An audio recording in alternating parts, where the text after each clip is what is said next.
It was a typical Saturday afternoon, the kind I used to cherish. I was in the kitchen, preparing lunch for my wife, Andy, and our new neighbor, Jason, who had recently moved into the house next door. The smell of garlic and rosemary filled the air, mingling with a faint murmur of conversation from the living room. Jason had come over to visit a few times since he moved in, and each visit had seemed perfectly ordinary. He was friendly enough, always polite, and eager to chat. But today, something felt off. As I placed the last dish on the table, I caught a glimpse of them through the open door. Andy was laughing at something Jason had said, her eyes sparkling with a lightness I hadn't seen in a while. It was a beautiful sight, but as I watched them interact, something about Jason's demeanor struck me as unsettling. He was looking at Andy with a gaze that lingered just a second too long. His eyes followed her movements around the room with a curiosity that seemed more personal than casual. It was the kind of look that made the hairs on the back of my neck stand up. I couldn't shake the feeling that his interest in her went beyond mere neighborly friendliness. As they sat at the table, enjoying the meal I had prepared, I tried to focus on the conversation. But every time I glanced over at Jason, I found him watching Andy with an intensity that was hard to ignore. His compliments seemed too rehearsed, too carefully chosen, as if he were trying to impress her in ways that felt too familiar. I brushed it off as paranoia at first. After all, Jason was new in the neighborhood, and perhaps he was just trying to make a good impression. But the more I observed, the more uncomfortable I became. It wasn't just the way he looked at Andy, it was the way he seemed to make an effort to get closer to her, to engage with her more than necessary. When the dinner came to an end and Jason said his goodbyes, I watched him walk back to his house, his stride casual, but his eyes lingering on our home just a bit too long. As the door closed behind him, I turned to Andy, who was clearing the table with a lightheartedness that seemed almost forced. "Everything all right?" I asked, trying to sound casual, though my mind was racing with questions. "Yeah, everything's fine," she replied, her smile a bit too bright. "Jason's just friendly, you know?" I nodded, but the knot in my stomach tightened. There was something about the way Jason had looked at Andy that left me with an uneasy feeling.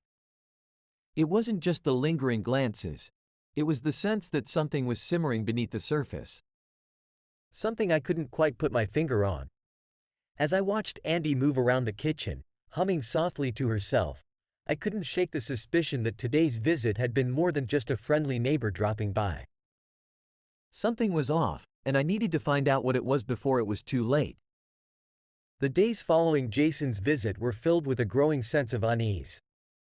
I couldn't shake the feeling that something was amiss, and I found myself becoming increasingly observant of the interactions between Jason and Andy. It started subtly.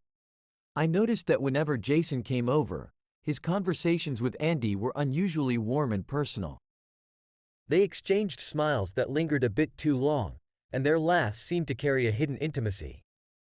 There was an ease in their interactions that felt out of place.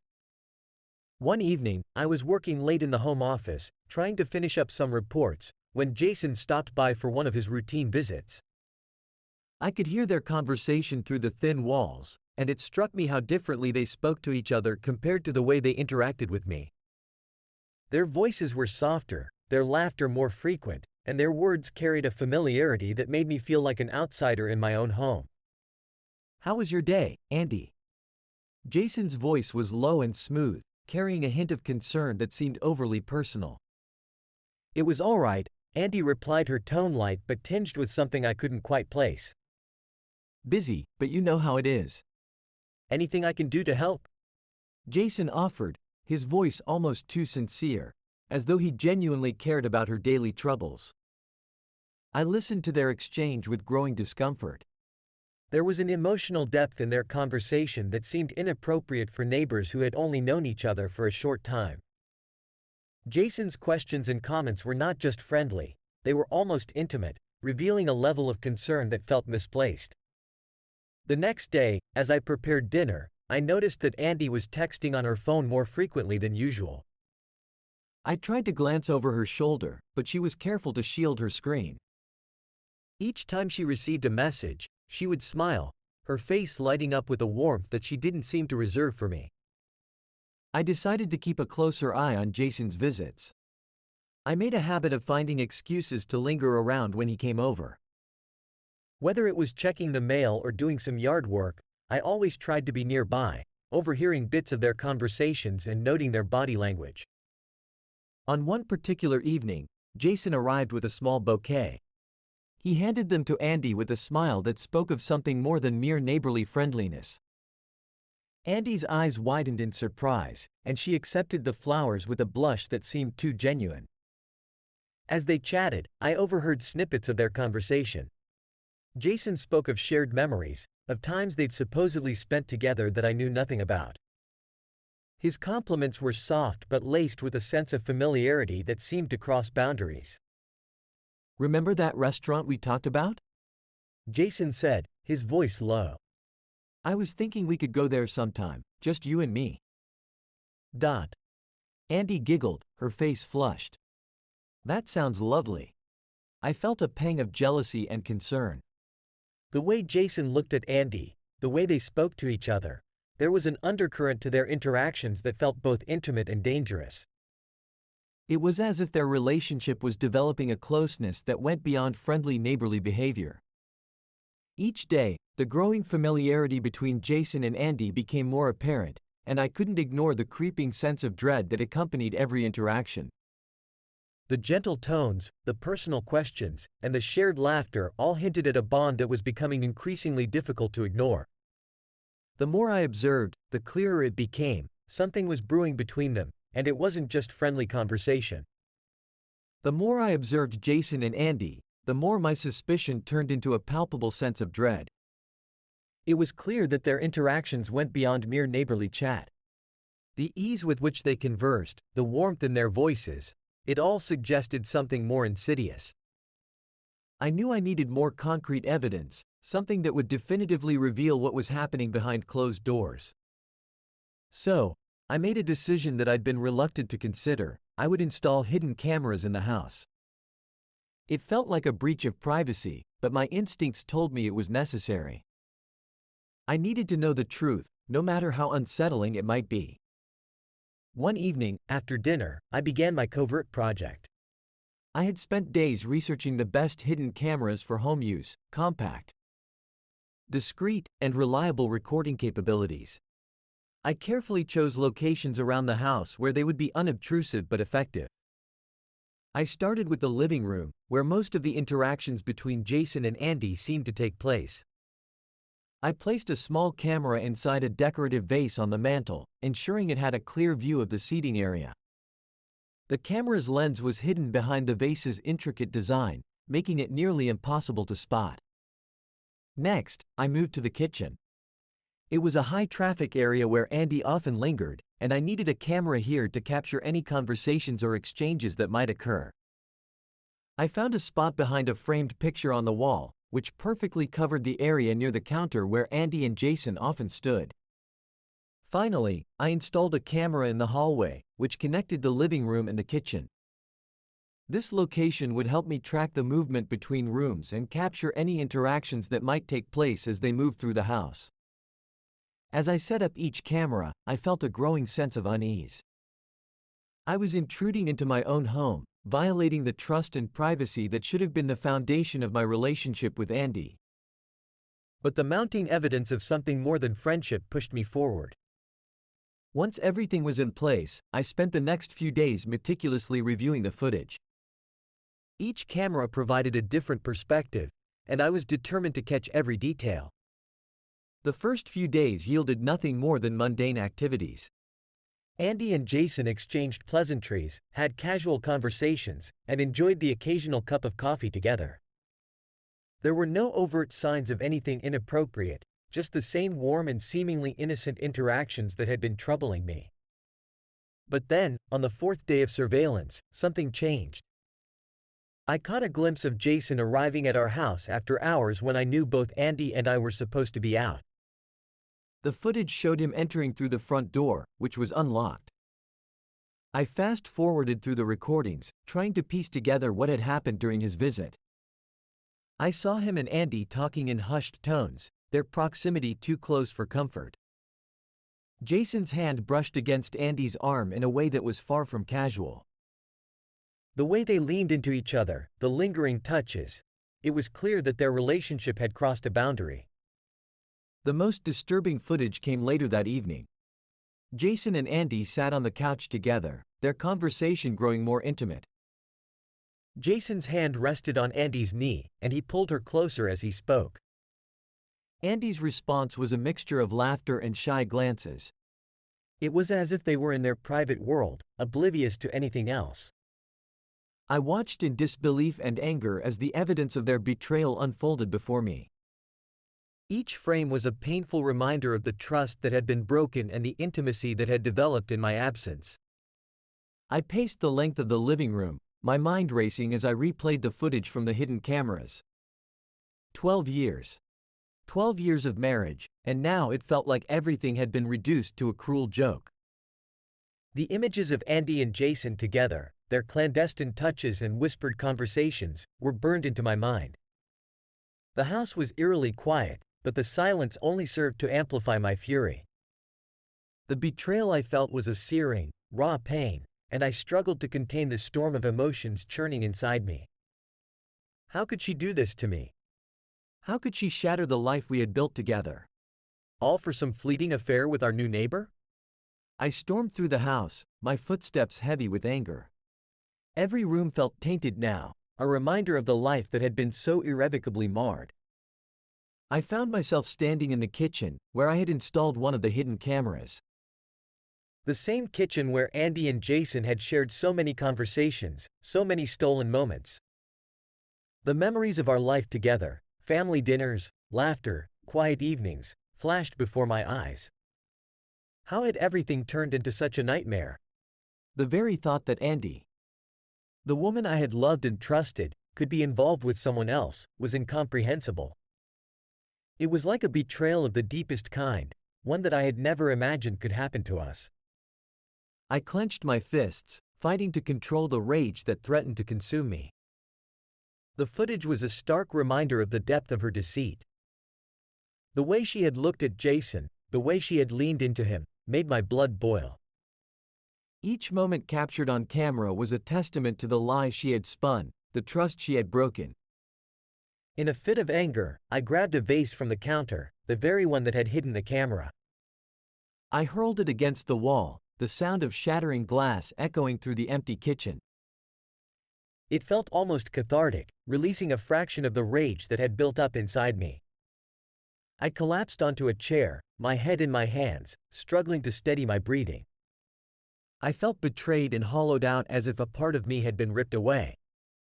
The pain was sharp and relentless, and every thought was consumed by the enormity of the betrayal. As I sat there, the anger slowly began to coalesce into a resolve. I couldn't just let this go.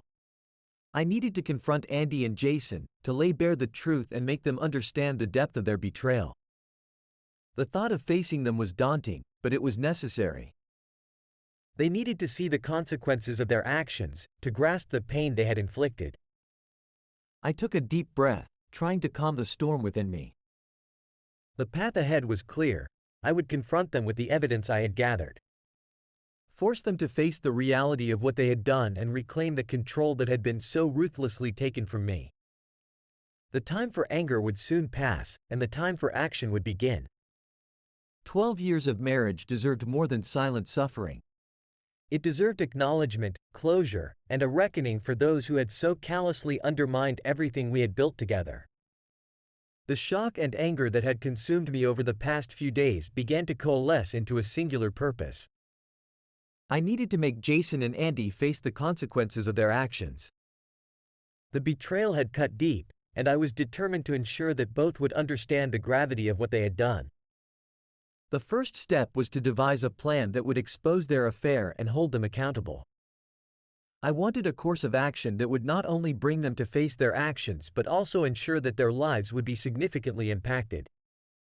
I needed something impactful, something that would make it clear that their betrayal had not gone unnoticed and unpunished. I sat down at my desk, the same place where I had been working on routine reports. Now it was a strategic command center, filled with ideas for retribution. I began sketching out the details of my plan, carefully considering each move. The priority was to compile a comprehensive dossier of evidence. I collected all the footage from the hidden cameras, meticulously cataloging each piece of incriminating material. I made sure to note the dates, times, and nature of each interaction between Jason and Andy. This documentation would serve as the foundation for my next steps. I decided that a dramatic revelation would be the most effective way to make an impact. I planned to host a gathering, what would appear to be a casual get-together with friends and family. However, it would double as the event where I would reveal the truth about Jason and Andy. I knew that public exposure would add an extra layer of consequence to their actions. The aftermath of the betrayal was still fresh, but my plan had only just begun. The key to executing my next steps was maintaining a facade of friendship with Jason. Despite the turmoil simmering beneath the surface, I needed to ensure that Jason remained unaware of my true knowledge of his affair with Andy. My strategy was to keep him close, act like nothing had happened, and continue inviting him into our home. The first dinner party after the public reveal was a delicate affair. I had invited Jason over with the same cordiality I had extended before the affair came to light. As he arrived, I greeted him with a warm, friendly smile, masking the turmoil that was swirling within me. "Hey, Jason. Good to see you," I said, shaking his hand firmly. "Come on in. We've got dinner ready, and I'm sure we can all use a nice evening to unwind." Jason looked somewhat disheveled and worn out, but he forced a smile as he followed me inside. I led him to the living room, where I had set up drinks and appetizers. We made small talk while I observed him. His body language was guarded, and there was a strained edge to his smile. Despite this, I maintained a casual demeanor, determined to keep up the pretense. Dinner proceeded with a mix of light conversation and occasional, awkward silences. I made a concerted effort to keep the atmosphere pleasant, engaging Jason in friendly topics. I talked about mundane things, sports, the latest neighborhood gossip, and the upcoming holiday plans. Jason responded in kind, his answers polite but lacking genuine enthusiasm. As the evening wore on, I took note of Jason's reactions. He seemed relieved when the conversation shifted away from more personal topics. I could tell he was still on edge, but I didn't let it show that I was anything but an attentive host. Each time he glanced at me, I returned his gaze with a nonchalant smile. After dinner, we moved to the living room for drinks and more conversation. I made sure to offer Jason a seat on the couch next to Andy as if nothing had changed. I watched closely as the two interacted, noting any signs of discomfort or evasiveness. Despite my best efforts to maintain normalcy, the tension between them was palpable. "Have you had a chance to explore more of the neighborhood?" I asked Jason, trying to steer the conversation toward neutral ground. "Not really," Jason replied, shaking his head. "I've been keeping a low profile lately. Just trying to get through things." I nodded sympathetically. "I understand. It's been a rough time for everyone.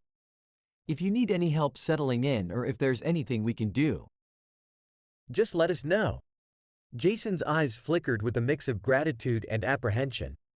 He seemed to appreciate the offer, though I could sense that he was still on guard. I continued to engage him in conversation, steering the topics away from anything that might provoke a defensive response. As the evening came to a close, I walked Jason to the door, still maintaining my friendly facade. "It was great having you over, Jason. We should do this again sometime. Just give us a shout when you're free." "Yeah, definitely," Jason said, managing a strained smile. "Thanks for having me." Once Jason had left, I closed the door behind him and turned to Andy, who was waiting in the kitchen. Her expression was a mixture of relief and tension. I could see that the evening had been as uncomfortable for her as it had been for me. In the days that followed, I continued to invite Jason over, maintaining the pretense of friendship while carefully watching his behavior. Each interaction was a delicate balance of cordiality and deception. I needed Jason to stay close, to remain unaware of my true intentions, and to continue to provide me with insights into his actions and relationship with Andy. The game of double deception was challenging, but it was necessary. By keeping Jason in the dark, I ensured that I could gather more information and continue to monitor their relationship. The ultimate goal remained clear: to make Jason and Andy fully comprehend the consequences of their betrayal and to hold them accountable for their actions. For now, playing the friend was a crucial part of the plan, a means to an end that would ultimately lead to a resolution. The time had come to bring my plan to fruition.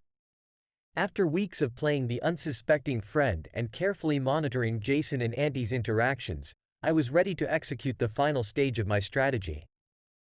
I had organized a casual evening with Jason and a few friends, under the guise of a simple get-together. But beneath the surface, it was anything but ordinary. I intended to use this gathering to expose Jason and Andy's affair once and for all. I spent the day preparing for the evening, ensuring that every detail was meticulously planned.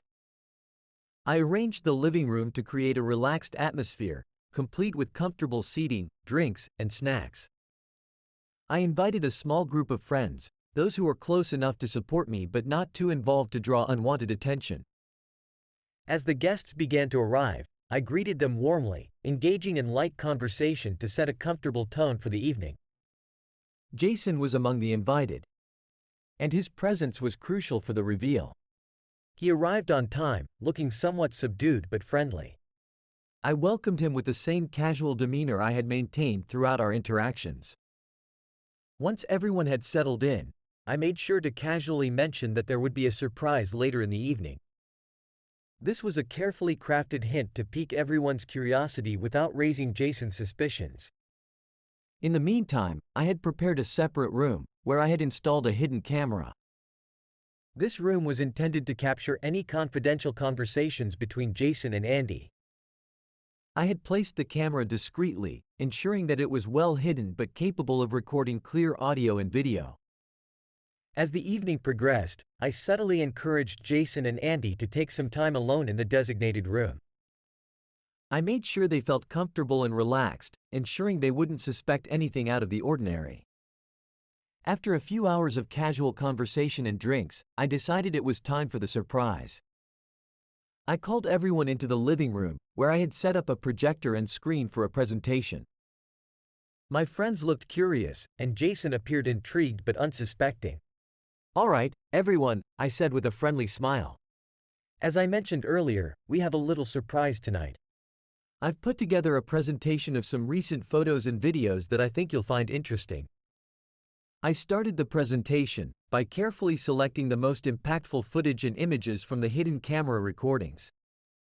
The first few slides were innocuous, featuring neighborhood events and casual shots. However, as the presentation progressed, the content shifted to more personal and incriminating material. The room fell silent as the footage began to play. It showed Jason and Andy in the private moments captured by the hidden camera, their interactions filled with intimacy and secrecy. The audio was clear, capturing their whispered conversations and covert exchanges. I watched as the shock and disbelief spread across the faces of the guests. Jason's face turned pale as the realization of what he was seeing sank in. He glanced around the room, searching for an escape, but there was no way out. Andy's expression was one of sheer horror, her attempts to shield herself failing as the evidence continued to roll. "Surprise," I said, my voice steady as I addressed the room. I thought it would be fitting to share some of the more personal moments that have been happening behind the scenes. The guests exchanged stunned glances, their murmurs growing louder as the presentation continued.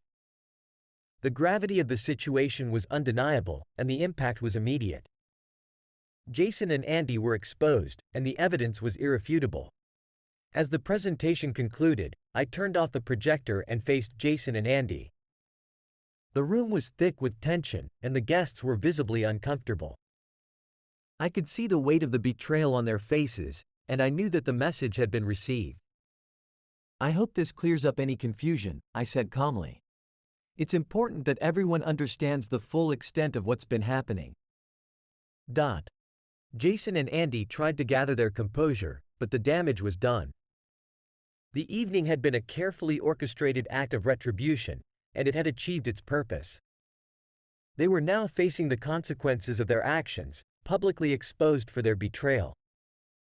As the guests began to leave, I thanked them for their support and assured them that I would handle the rest. The evening had been a success, and I felt a sense of resolution as I watched Jason and Andy face the repercussions of their deceit.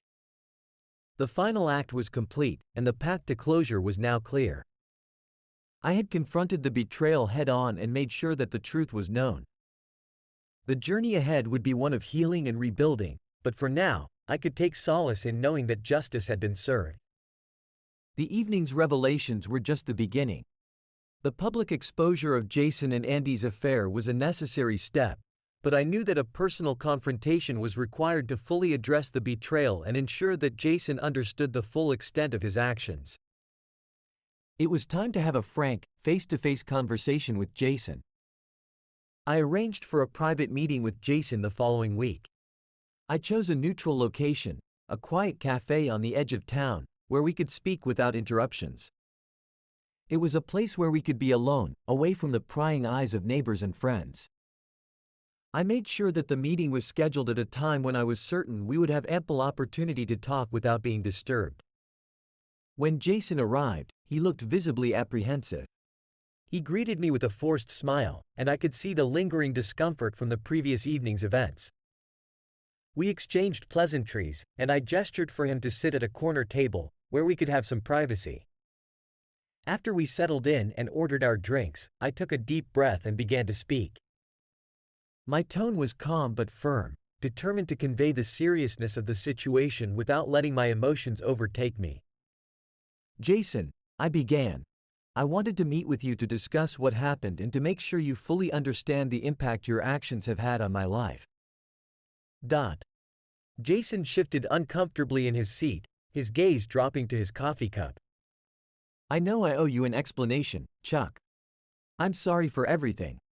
I nodded, acknowledging his apology but making it clear that it was not enough. Sorry isn't going to undo the damage. You and Andy have been involved for nearly a year, and the impact on me and my family has been profound. Jason looked up, his expression a mix of guilt and resignation. I never meant for any of this to happen. Things just got out of hand. I leaned forward, my voice steady. That's not an excuse. What matters is the reality of the situation. Your affair with Andy wasn't just a fleeting mistake. It was a deliberate choice that you made over and over again. You've caused irreparable harm to a relationship that was supposed to be built on trust and respect.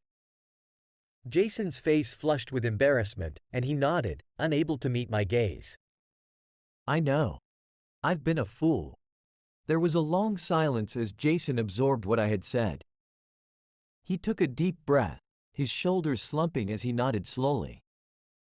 I understand. I'll leave. I want to say that I'm truly sorry for everything. I acknowledged his apology with a nod but remained resolute. Sorry doesn't change the past, but it's a start. I hope you take this opportunity to reflect on what you've done and make amends in your way.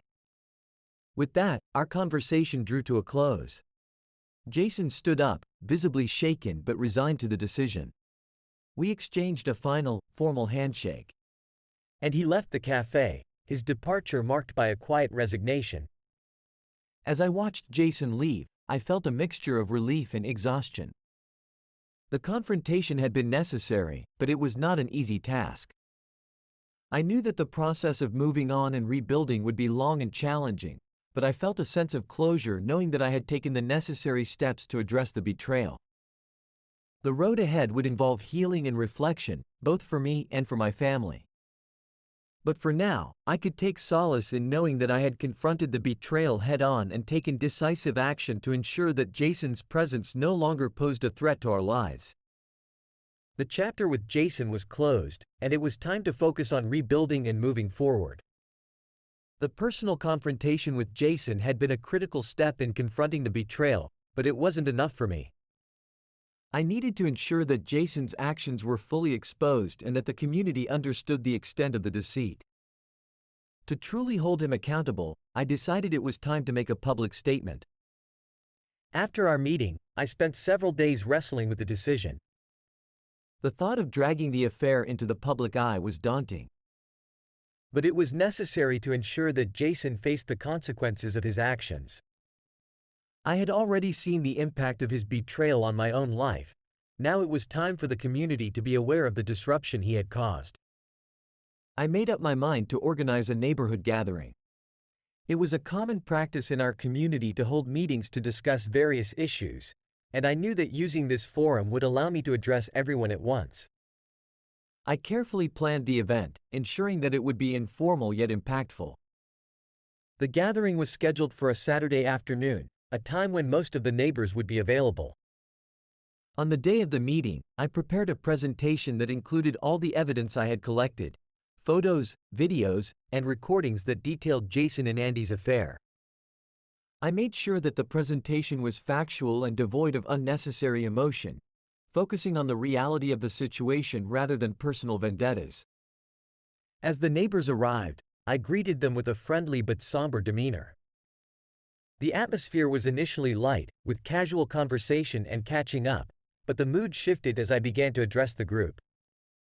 "Thank you all for coming," I started, my voice steady. "I've called this meeting to discuss an important matter that affects not just me but our entire community." I could see the curiosity and concern on the faces of my neighbors as I continued. "Recently, I discovered that a member of our neighborhood, Jason, has been involved in a prolonged affair with my wife, Andy. This situation has been extremely painful for me and my family, and I believe it's important for the community to be aware of what has been happening." I began the presentation by projecting the photos and video clips that illustrated the extent of the affair. The room fell silent as the evidence played out on the screen. The neighbors' reactions ranged from shock to dismay, and the discomfort was palpable. As the presentation concluded, I turned off the projector and faced the crowd. The atmosphere was charged with a mix of sympathy for me and outrage toward Jason. Many neighbors expressed their support, coming forward to offer words of encouragement and understanding.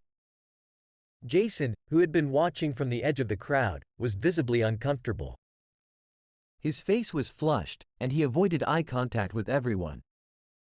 The public exposure was taking its toll on him, and the realization of his actions being laid bare was evident. I wanted to make sure that everyone understood the gravity of the situation. I said to the gathering, "It's important for us to hold each other accountable and to support one another, especially during difficult times." Several neighbors approached me after the meeting, expressing their condolences and offering to help in any way they could. The support was comforting, and it was clear that the community's response was one of solidarity. The social repercussions for Jason were immediate and severe.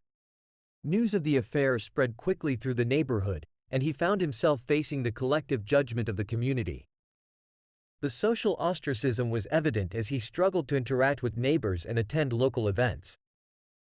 In the following weeks, I observed the gradual disintegration of Jason's social circle. The public shame had taken its toll, and he became increasingly isolated.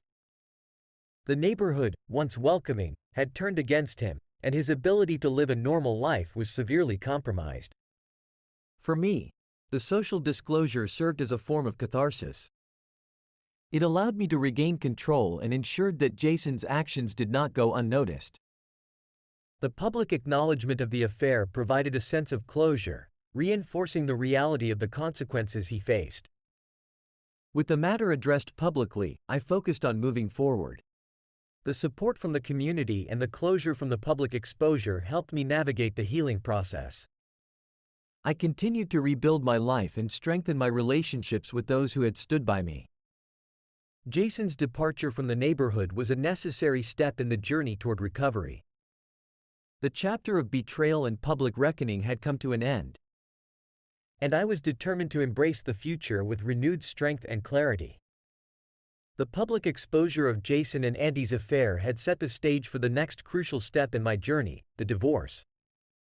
The betrayal had irrevocably shattered the foundation of our marriage, and I knew that the only path forward was to formally end our relationship and start anew. After the neighborhood gathering, I spent a few days organizing my thoughts and consulting with a divorce attorney. I wanted to ensure that every aspect of the divorce process was handled with precision and fairness. The emotional weight of the situation was immense, but I was determined to proceed with clarity and purpose. On a gray Wednesday morning, I walked into the courthouse to file for divorce. The process was methodical but emotionally draining. I filled out the necessary paperwork and submitted it, initiating the legal proceedings. As I left the courthouse, I felt a mix of relief and sadness. This was the final, formal step in ending a chapter of my life that had once been filled with hope and promise. With the divorce proceedings underway, the next challenge was the division of our shared assets. Andy and I had accumulated a considerable amount over our 12 years of marriage, and the process of dividing everything fairly was complex. I worked closely with my attorney to ensure that the division was equitable. We assessed our financial situation, including property, savings, and other assets. The process required careful negotiation and, at times, difficult decisions. I wanted to make sure that everything was handled in a way that was just and respectful, even amidst the emotional turmoil. As the divorce process progressed, Andy made several attempts to reconcile. She reached out to me, expressing her regret and desperation to mend our relationship. Her pleas were heartfelt, and she made efforts to explain her actions, hoping to convince me to reconsider. One evening, she came to my house with a bouquet and a heartfelt letter. She stood in the doorway, tears in her eyes, and pleaded for another chance. "Chuck, I know I've made terrible mistakes," she said, her voice trembling. "I'm so sorry for what I've done. Please, can we try to work through this? I love you and want to fix things." I listened to her words, but my resolve remained unshaken. The pain of betrayal was still fresh, and the scars of her actions were too deep to ignore. I appreciated her honesty and the efforts she made to make amends, but forgiveness was not something I could offer at that moment. "I've thought about this long and hard," I said, my voice steady but firm. "What happened between us is beyond repair. I can't just forget or forgive. This betrayal has changed everything, and I need to move forward for my well-being. I'm sorry, but I can't give us another chance." Andy's expression was a mix of anguish and acceptance. She nodded, understanding the finality of my decision. "I understand," she said quietly. "I just hope you find happiness." With the decision to divorce firmly in place, the legal process continued. The separation of assets was finalized, and the official divorce decree was granted. The process was a formal end to a chapter that had been marred by betrayal and heartache. Throughout the proceedings, I focused on maintaining my composure and ensuring that the process was handled with dignity. The end of the marriage was a significant life change, and it was important for me to approach it with clarity and purpose. As the divorce became final, I began to embrace the new chapter of my life. The process of healing and rebuilding was ongoing, but I felt a sense of relief and freedom.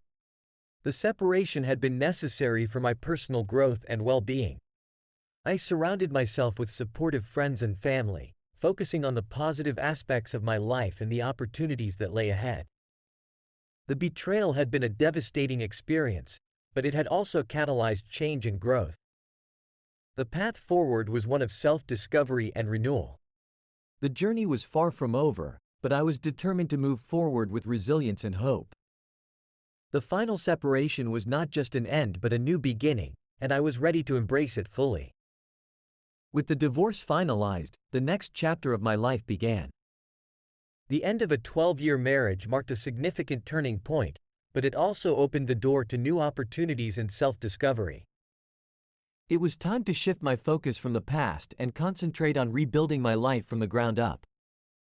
The support of friends and family became a cornerstone of my recovery. Their unwavering encouragement provided a much-needed buffer against the emotional turmoil.